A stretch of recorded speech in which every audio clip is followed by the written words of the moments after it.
ಸ್ನೇಹಿತರೆ ನಮಸ್ಕಾರ.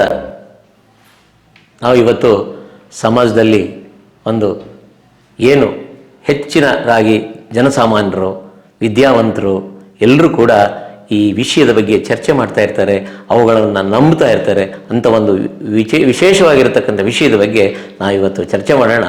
ಅದುವೇ ಭವಿಷ್ಯ.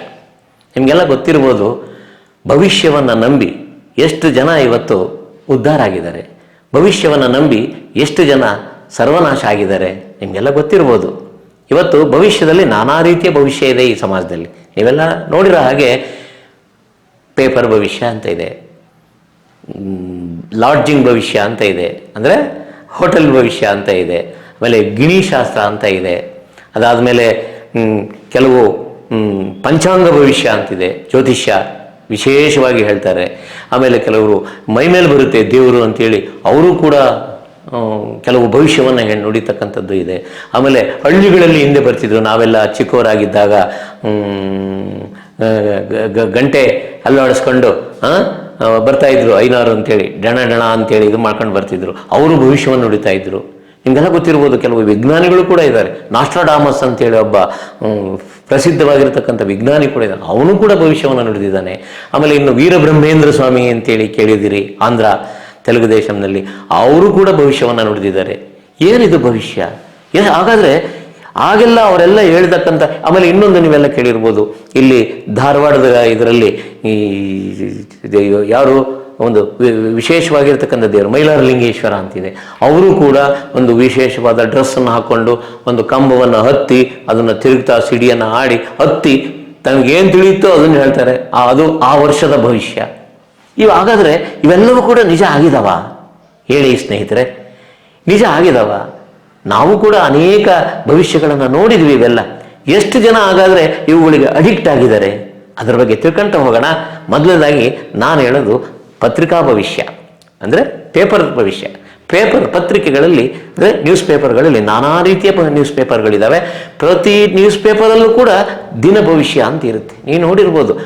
ಆದರೆ ಒಂದು 25ರಿಂದ 30 ಪತ್ರಿಕೆಗಳಿತ್ತು ಅಂದರೆ ಆ 20ರಿಂದ 30 ಪತ್ರಿಕೆಗಳಲ್ಲೂ ಕೂಡ ವಿಭಿನ್ನವಾಗಿರ್ತಕ್ಕಂಥ ಭವಿಷ್ಯವನ್ನು ಬರೆದಿರ್ತಾರೆ.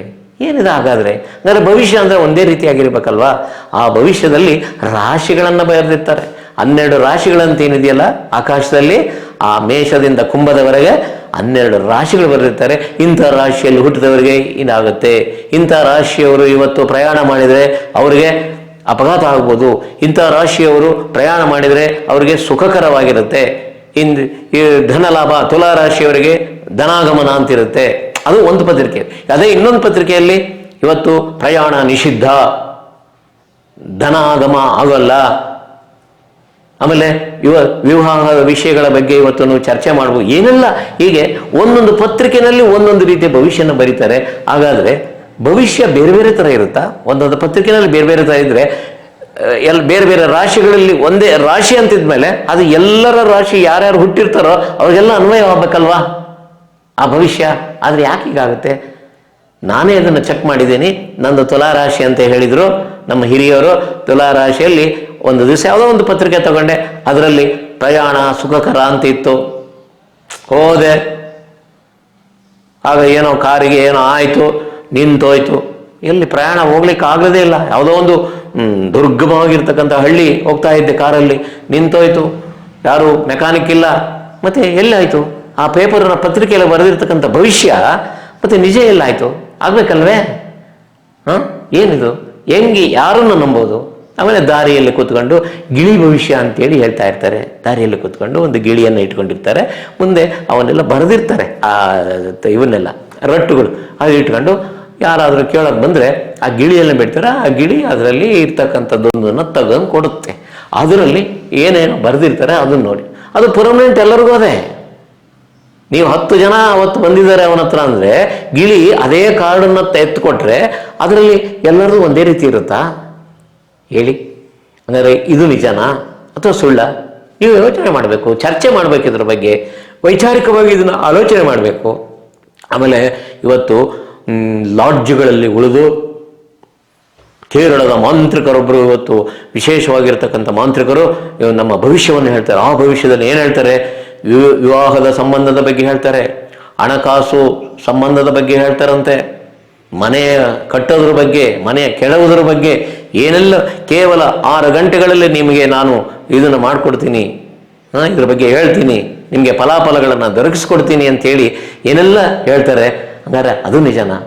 ಹಾಗಾದರೆ ಅವರು ಕೂಡ ಇಂಥವ್ರು ಹೇಳೋ ಬದಲು ಅವರೇ ದೊಡ್ಡ ದೊಡ್ಡ ಮನೆಗಳನ್ನು ಕಟ್ಟಬೋದಾಗಿತ್ತು, ದೊಡ್ಡ ಶ್ರೀಮಂತರಾಗ್ಬೋದಾಗಿತ್ತು. ಅವರ್ಯಾಕೆ ಬೀದಿನಲ್ಲಿ ಕೂತ್ಕೊಂತಾರೆ? ಅವರ್ಯಾಕೆ ಲಾಡ್ಜ್ನಲ್ಲಿ ಕೂತ್ಕೊಂಡು ಇಂಥ ಕೆಲಸಗಳನ್ನು ಮಾಡ್ತಾರೆ? ನಾವು ವಿವೇಚನೆ ಉಳ್ಳವರು, ನಮಗೆ ವಿವೇಕ ಇದೆ, ಇಂಥದ್ರ ಬಗ್ಗೆ ನಾವು ಸಾರ ವಿವೇಚನೆ ಮಾಡಬೇಕು. ಭವಿಷ್ಯ ಸುಳ್ಳ ನಿಜನ ಚರ್ಚೆಗೆ ಬಿಡಬೇಕು. ಯಾರ ಭವಿಷ್ಯವನ್ನು ಕೂಡ ಯಾವತ್ತೂ ಕೂಡ ಸಾಧಿಸ ಏನು ಒಂದ್ಸರಿ ಆಗ್ಬೋದು, ಯಾರೋ ಹೇಳಿದ್ದು. ಈಗ ನಾಸ್ಟ್ರಾಡಾಮಸ್ ಅಂತ ವಿಜ್ಞಾನಿ ಹಿಂದೆ ಹೇಳಿರ್ತಾನೆ, ಯಾವುದೋ ಒಂದು ಇದಾಗುತ್ತೆ, ಧೂಮಕೇತು ಬರುತ್ತೆ, ಅವೆಲ್ಲ ಲೆಕ್ಕಾಚಾರದ ಪ್ರಕಾರ ಹೇಳ್ತಾರೆ ವಿಜ್ಞಾನಿಗಳು, ಅದು ಭವಿಷ್ಯ ಅಲ್ಲ.